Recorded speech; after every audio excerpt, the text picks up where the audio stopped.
নমস্কার, আমি অভিজিৎ শেঠ। পেশায় একজন রসায়ন শিক্ষক এবং শব্দের আলো আঁধারি খেলার এক অনন্ত পথযাত্রী। আমার বাড়ি আসানসোলে। আজ আপনাদের কাছে এই সাহিত্য আড্ডার মাধ্যমে আমার লেখা কিছু কবিতা সকলের কাছে ছড়িয়ে দিতে এসেছি। অসংখ্য ধন্যবাদ জানাই আমি জয়ন্ত দাদাকে, কারণ আমাকে এই সুযোগ উনিই করে দিয়েছেন।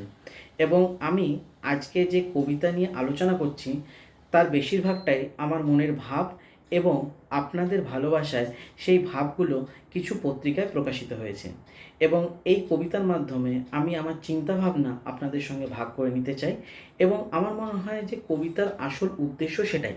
কবিতা এমন হবে যা পাঠকের কাছে সরাসরি পৌঁছে যাবে এবং কবি এবং পাঠকের মাঝখানে সেই সম্পর্ক স্থাপন করবে, যেখানে পাঠক সেই কবিতার মাধ্যমে কবির মনোভাবকে জানতে পারবে। তাই আজকে আমি কিছু কবিতা আপনাদের কাছে তুলে ধরতে চাই এবং এই কবিতাগুলো আপনাদের কেমন লাগলো আপনারা আপনাদের মূল্যবান মতামত আমাদের কমেন্ট বক্সে কিন্তু অবশ্যই জানাবেন। পুনরায় ধন্যবাদ জানাই জয়ন্ত দাদাকে এই সুযোগটা করে দেওয়ার জন্য, কারণ উনি যদি এই স্বপ্নের করিডোর ইউটিউব চ্যানেলটা না খুলতেন তাহলে হয়তো সাহিত্য আড্ডা কোনো একটা জায়গা আমি পেতাম না আমার কবিতাগুলো সকলের কাছে শোনানোর জন্য। তাই জয়ন্ত দাদাকে একবার অসংখ্য অসংখ্য ধন্যবাদ। আমি আমার কবিতার আজকে পাঠ করতে চলেছি। সেই কবিতাগুলোর মধ্যে প্রথম যে কবিতাটি রয়েছে সেটার নাম হচ্ছে চুপ কথার কাব্য।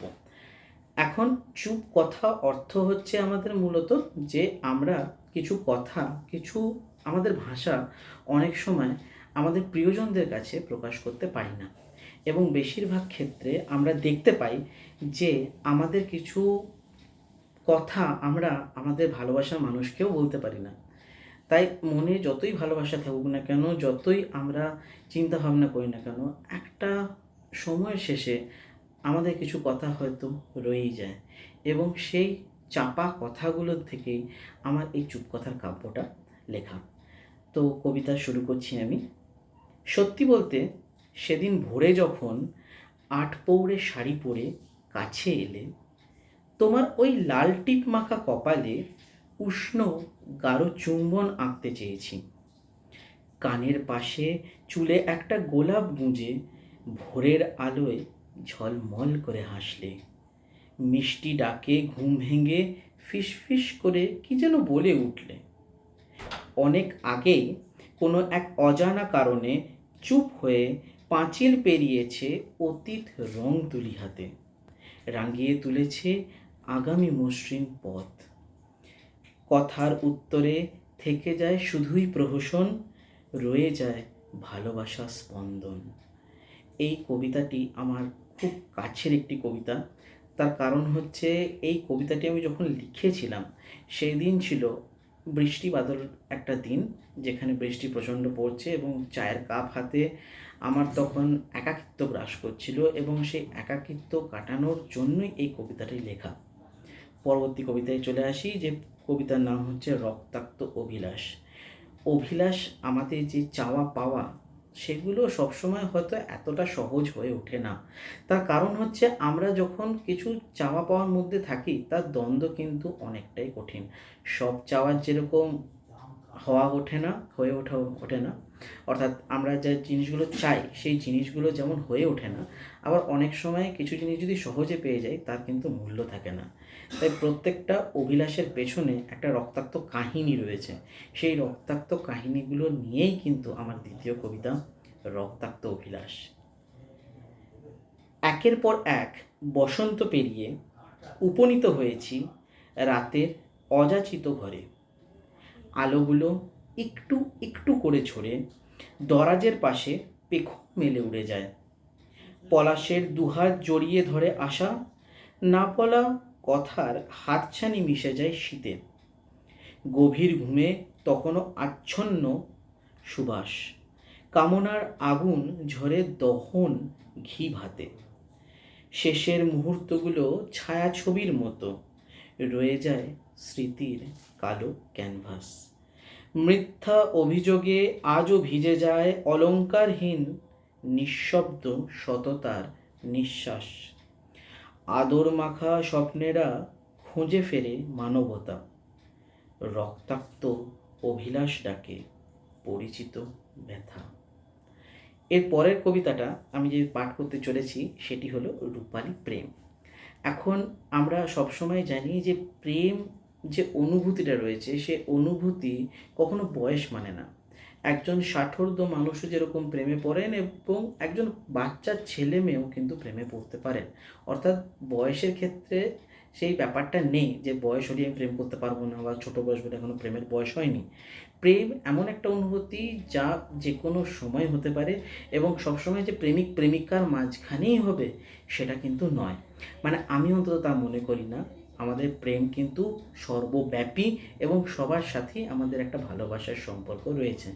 ভালো লাগা আর ভালোবাসা দুটোর মধ্যে একটি বিস্তর ফারাক রয়েছে। আমরা সবসময় ভালো লাগাকে খুঁজি নাকি ভালোবাসাকে খুঁজি। প্রকৃত ভালোবাসা রূপালী প্রেম হয়। তার কারণ হচ্ছে তার মধ্যে স্নিগ্ধতা থাকে কিন্তু তার মধ্যে চাকচিক্য থাকে না। তাই আমার পরের কবিতা রূপালী প্রেম। তুমি বললে প্রেম, আমি শুনলাম বিচ্ছেদ। বিচ্ছেদ হবে না বলে মেনে নিয়েও হাজার অজুহাত দেখিয়ে বললে ভালো থেকো। কাহিনীর শুরুটা অন্যরকম হলেও শেষটা একই রকম ছিল, ঠিক যেন নক্ষত্রের রূপালী আগুন। হিরোশিমা, নাগাসাকি সবই সম্ভব, কেবল মানতে মন চায় না। নিঃশ্বাস, বিশ্বাস, ঘুম তিনটেই অবাক করে। দিকে দিকে উগ্র রসনা বিলাস মনকে নাড়া দেয়, কিংবা একাকিত্বের গাঢ় ডাক থাক, এটুকুই। সব কথা আবার বলতে নেই, কারণ সব কথা বললেই কিন্তু আমাদের যে ভালোবাসা রয়েছে সেই ভালোবাসাটা ফুরিয়ে যায়। তার কারণ হচ্ছে সব কথা বলে অনুভূতি প্রকাশ করা সকলের পক্ষে সম্ভব নয়। সেই জন্য আমরা সব সময় সব কথা বলে কিন্তু প্রেমের অনুভূতিটাকে নষ্ট করব না। তাই এখন যেহেতু আমাদের প্রেমের সম্বন্ধে আমরা চলে এসেছি, আমরা জানি প্রেমের যে মুহূর্তগুলো সেগুলো রাতের একাকিত্বকে বেশ খানিকটা পরিণত করে, অর্থাৎ প্রেম পরিণত হয় রাতে। তাই আমার পরের কবিতার নাম হচ্ছে নক্ষত্রের ঝরা রাত। ঠিক যেন নক্ষত্র ঝরে ঝরে পড়ছে, উষ্ণ পরশ ছুঁয়ে অন্ধকার গুহায় কিছু নিষ্পাপ কুমারীর অপেক্ষায়। ভালোবাসার আবেগে জড়ানো অনুভূতিগুলো পায়লার ক্ষমা করবেন অনুভূতিগুলো পায়রার উতলা ডাক, স্বপ্নে জড়ানো কান্নার মাঝে মিথ্যা প্রতিশ্রুতি বুকে জমিয়ে রেখে কেবল বেঁচে থাকার বাধ্যবাধকতা। সব হারিয়ে যাওয়া উচ্ছ্বাস আর অধরা বাসনা চেপে আছি, তবু বিশ্বাস রেখেছি ভোরের কুয়াশায়। নিঃশব্দ কান্নার ছায়া আগলে রেখে শিখেছি হাসি মুখে বেঁচে থাকার কৌশল। হাসি মুখে বেঁচে থাকাই জীবনের পরম প্রাপ্তি। আসলে আমরা দিন প্রতিদিন এই যান্ত্রিক জগতে হাসতে ভুলে গেছি। আমাদের অনুভূতিগুলো চাপা পড়ে গেছে এবং আমাদের মাঝখানে চলে এসেছি বিভাজনের বিষ। আমরা কখনো কখনো ভালো থাকার চেষ্টা করলেও কেউ না কেউ আমাদের মাঝে বিভাজনের বিষ ঢেলে দেয়। তাই আমার পরবর্তী কবিতার নাম বিভাজনের বিষ। বিভাজনের রাজনীতি কুলুপ এঁটেছে, শরীরের উপশিরায় তখনও দগদগে ঘা। অস্থিরতায় ডুবে থাকা আঁতুর ঘরে জন্ম বৃত্তান্ত খোঁজে ব্যস্ত এক ঝাঁক স্বপ্ন। বৃথায় কাটে একরাশ ভালো লাগার আবেগী সুর। হাজার চক্রান্ত কণ্ঠ রোধ করতে ব্যস্ত অপমান, চুপ হয়ে থাকা বেদনায়। হাজার হাত লাইনে দাঁড়িয়ে অস্তিত্বের শেষ নিঃশ্বাস খোঁজে। জং ধরা কিছু বস্তা পচা অতীত রঙিন ইতিহাস খুঁজে পায়। আমি অপেক্ষাতে থাকি সন্ধ্যায়, রাতের পাঁচালি পড়ব হয়তো জোনাকির আলোয় রঙিন হয়ে। এবং এই রঙিনের মাঝখানেই কিন্তু আমাদের বিষণ্ণতার জন্ম। না, ভালো লাগার প্রেমের যে পলাশ রং, সে পলাশ রঙের মধ্যে একটা উগ্রতা আছে, যে উগ্রতা প্রেমিক আর প্রেমিকের মাঝখানে এক প্রেমের সম্পর্ক স্থাপন করে। কিন্তু যেখানে প্রেম থাকবে সেখানে হয়তো বিরহ অচিরেই থাকবে। প্রেমিক প্রেমিকার মধ্যে দেখা বা তাদের মধ্যে যে আলাপ রয়েছে, সেই আলাপের পরেই আসে বিরহ। তাই বিরহ নিয়ে আমার পরের কবিতা বিষণ্ণতার ঘ্রাণ। সত্যি কথা বলতে ঘ্রাণ কি কখনো বিষণ্ণ হয়? আসলে হয়তো হয় না, কারণ একটা ঘ্রাণ তার কিন্তু বৈজ্ঞানিকভাবে কোনো বিষণ্ণতা থাকতে পারে না, কিন্তু অনুভূতি থাকতে পারে।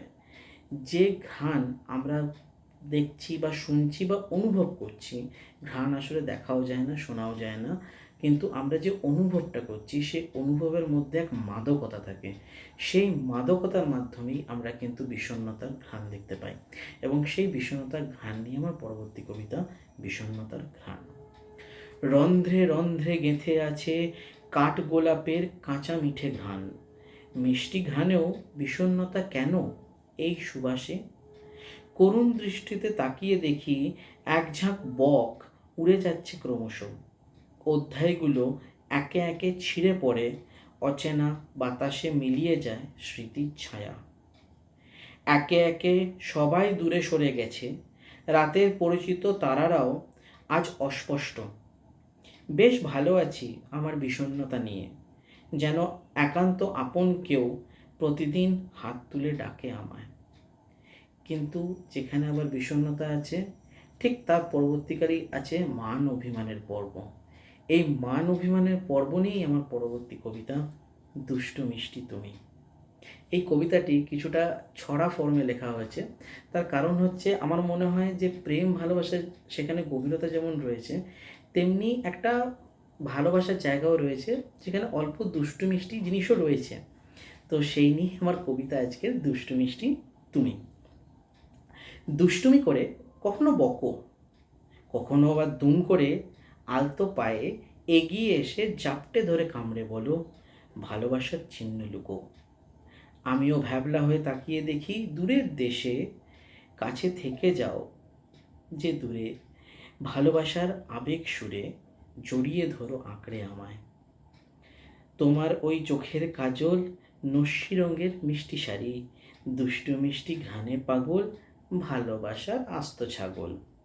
তাকিয়ে যখন দেখতে পেলে আমায়, তুমি বললে ডেকে অল্প একটু দূরে চলো, কথাখানি কাছে ভালো। আমি যে এক বেজায় গাধা, চোখের কথা বলতে বাধা। তাকিয়েছিলাম খুব সকালে, টোল পড়েছে মিষ্টি গালে। এই কবিতাটির মাধ্যমে আমরা ভালোবাসার মধ্যে যে দুষ্টু মিষ্টি ভাবটা আছে, সেই দুষ্টু মিষ্টি ভাবটা নিয়ে আলোচনা করেছি। কিন্তু এখানে একটা সমস্যা আছে। সমস্যাটা হচ্ছে কি, আমরা শহরের যান্ত্রিক জীবনে এই প্রেম ভালোবাসা থেকে অনেক দূরে চলে গেছি। একটা ইঁদুর দৌড় এবং এক যান্ত্রিক দৌড়ের মাধ্যমে আমরা একে অপরের অনুভূতি প্রায় ভুলেই গেছি। মানে কার কী অনুভব রয়েছে আমরা চিন্তাভাবনাও করতে পারি না। এবং তাই শহরের যে সমস্যা, সেই সমস্যা নিয়ে আমার পরের কবিতা, সেটা হচ্ছে ছিন্ন সুরের শহর। সুর ছিন্ন তখনই হয় যখন তার মধ্যে কোনো আবেগ কাজ করে না, এবং তাই এই কবিতার মাধ্যমে আমি সেটাই বোঝাতে চেয়েছি। নগ্নতার ভরা জোয়ারে কাব্য টঙ্কার বাজায় গুপ্তরাজের সভাসদ, এসরাজের ছিন্ন সুর, তানসেন তখনও মেঘমল্লারে ব্যস্ত।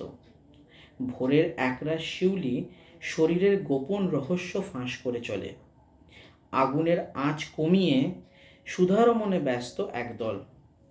কংক্রিটের মেঝে আজও সিক্ত একাকিত্বের অন্ধকারে, তবুও আশার নামে জনশূন্য হৃদয়ে নিভৃতে।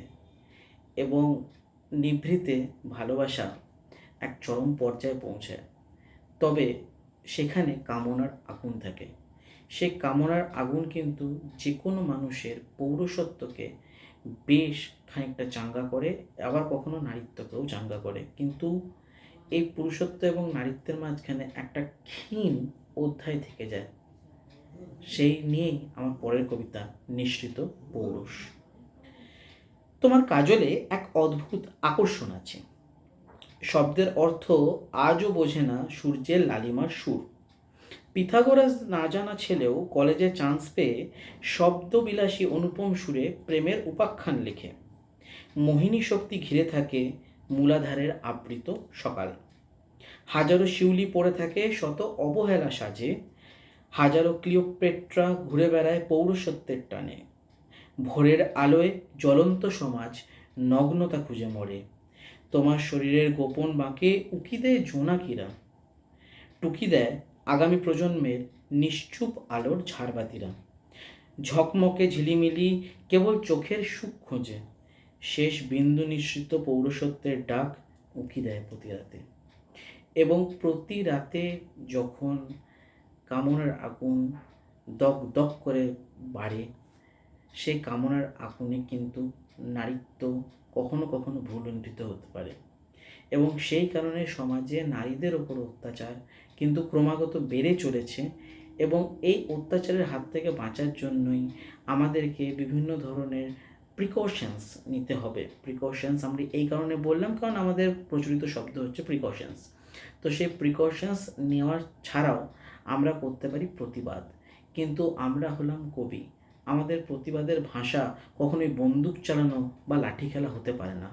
আমাদের প্রতিবাদের ভাষা সর্বদাই হচ্ছে কলম, এবং এই কলমের প্রতিবাদে আমি পরবর্তী কবিতাটি লিখেছি যার নাম অগ্নিশিখার পুনর্জন্ম। কিভাবে দ্রৌপদীরা বারবার আগুনে পুড়ে ছাই হয়ে ফিরে আসে, সেই নিয়েই আমার এই কবিতা। হাজার মৃত্যুস্তূপ ঘেঁটে সভ্যতার নরককুণ্ড খুঁজে পেয়েছি, সেই শ্মশান ভূমিতে শুনি শুধু নারীর শিকল ভাঙা আর্তনাদ। কখনো একটুখানি প্রতিবাদের শিখা, তবুও চেপে ধরার রক্তের রেখা। আগুনের লেলিহান শিখায় রাজ সিংহাসনের সোনালি চকচকে রক্তমাখা আলোয় দ্রৌপদীরা পোড়া ছাই ছুঁয়ে ফিরে আসে বারবার। দেবীরা জেগে ওঠে শব্দের শিখায় অগ্নিস্নাত, অক্ষরমালায় খোদাই হয়ে থাকে ব্যভিচারী নখের রক্তাক্ত আঁচড়। কিন্তু ইতিহাস বদলে যায়, রক্তের অক্ষরে লেখা হয় নতুন দিন। দেবীরা আর কেবল উপাসনার নয়, তারা হাত বাড়ায় বজ্রের মতো প্রতিশোধে। শিকল ছিঁড়ে ধ্বংসের ভস্যে দাঁড়িয়ে নারীরা নিজেই হয়ে ওঠে অগ্নিশিখা, প্রলয়ের মতো গর্জে ওঠে নতুন যুগের সূর্য হয়ে। আসলে নারীদের সম্মান জানানো আমাদের একান্ত কর্তব্য। তার কারণ হচ্ছে আমাদের প্রত্যেকের জন্ম একজন নারীর থেকে। তাই নারীদের মাঝখানে যে মা প্রকৃতি বসবাস করছেন, সেই প্রকৃতিকে আমাদের সম্মান জানানো উচিত। সেই কারণে আজকে শেষ কবিতা আমি নারীদেরকে সম্মান জানিয়ে লিখলাম। এবং এতক্ষণ ধরে আপনারা যে ভিডিওটা দেখছেন তার জন্য আমি আপনাদের কাছে মানে প্রচণ্ড কৃতজ্ঞ, এবং জয়ন্ত দাদার কাছে আমি বিশেষ কৃতজ্ঞ যে আমাকে এত সুন্দর একটা প্ল্যাটফর্ম দেওয়ার জন্য। স্বপ্নের করিডোরের সাহিত্য আড্ডায় আমি অভিজিৎ আজকের ভিডিও এখানেই শেষ করব, কিন্তু তার আগে বলবো যে আমি কিন্তু আবার ফিরে আসবো আপনাদেরকে কবিতা শোনানোর জন্য। তাই আপনারা দয়া করে লাইক বাটনটা প্রেস করে দেবেন এবং চ্যানেলটা সাবস্ক্রাইব করে দেবেন, কারণ এরকমই সাহিত্য আড্ডা যেখানে আমাদের মতো নবীন কবি এবং যারা অনেক দিন প্রতিষ্ঠিত কবি তারা আসবেন সাহিত্য আড্ডা দিতে, আপনাদের সঙ্গে ভাগ করে নেবেন অক্ষর যাপনের কথাবার্তা। তো সেই অক্ষর যাপন করতে আপনি সাবস্ক্রাইব করে দিন। দেখা হচ্ছে পরবর্তী ভিডিওতে। ধন্যবাদ।